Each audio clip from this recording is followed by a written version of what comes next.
Hello, friends. Welcome to the channel Duas and Duas Legal. The topic of discussion today is the income affidavit, which is to be filed by the parties in the matrimonial issues whenever the other party is seeking maintenance. It's the most important and pivotal stage of the matter.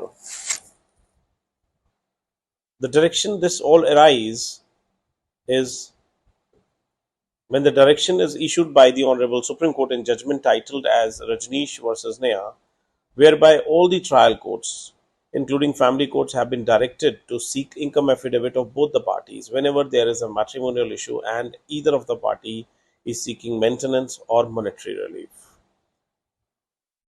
The main pivotal point while tendering your income affidavit is that there shall not be any concealment for your income sources, including investment as well as your expenses. Now, when we say expenses, it has to be dealt very properly.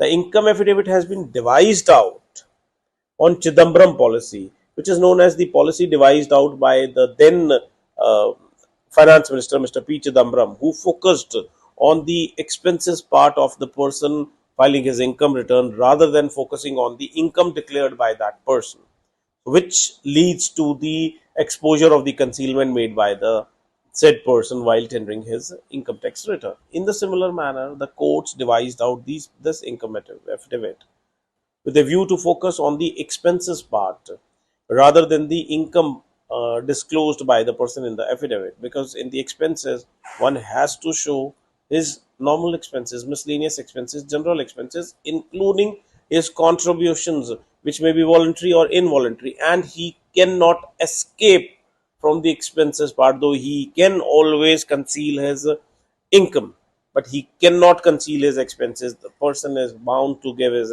electricity bill, bound is to give his telephone bill, bound to run his car, bound to give his rent, bound to give his LIC premium, bound to give his medical insurance, all those things.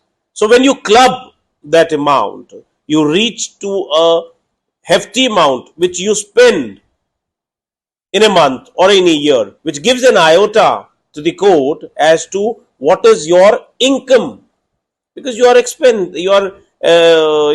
money on this. That means you are earning. So concealment is very important.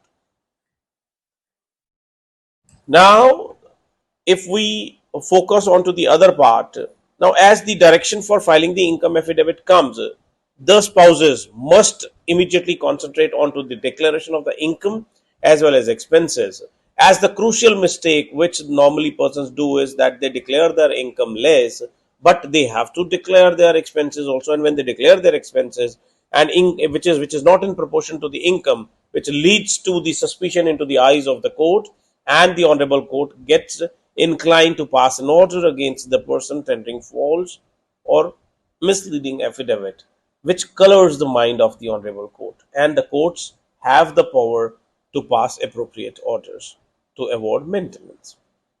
Any concealment will lead to the tilting into the mind of the court in favor of the other party. There is a direction to that effect also. So it is therefore advisable to disclose the all the voluntary, involuntary contributions, all the expenses, as well as the income, which gives the rationale to the courts to pass appropriate order. The court is bound to take into account your expenses.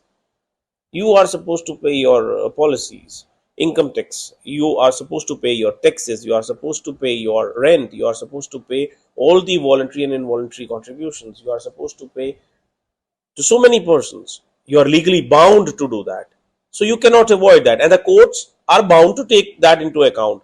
These expenses cannot form part of your net income, because maintenance has to be given out of your net income, though after taking into account your status, your society status, your cadre, and your lifestyle.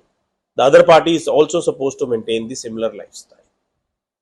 The Honorable Supreme Court further has directed all the trial courts to afford and grant two opportunities to parties to file their income affidavit. Once these opportunities are exhausted and the person doesn't file in time, the courts are directed to either to struck off their defense and to award the maintenance on the basis of the material on record, on the as well as on the pleadings. So that will lead to further repercussions. So it is advisable, the moment you are in receipt of the petition or the complaint, you shall file, you shall endeavor and file the appropriate and well devised out, well carved out income affidavit before the honorable court. And the moment you get separated or you are in awe of the matrimonial relationship and you want to get out of this relationship full of rancor, you shall start maintaining list of the expenses along with the invoices and the payments made. So to sum up this video, it is advised that the parties must endeavor without wasting their time to file a well devised out income affidavit. Thank you.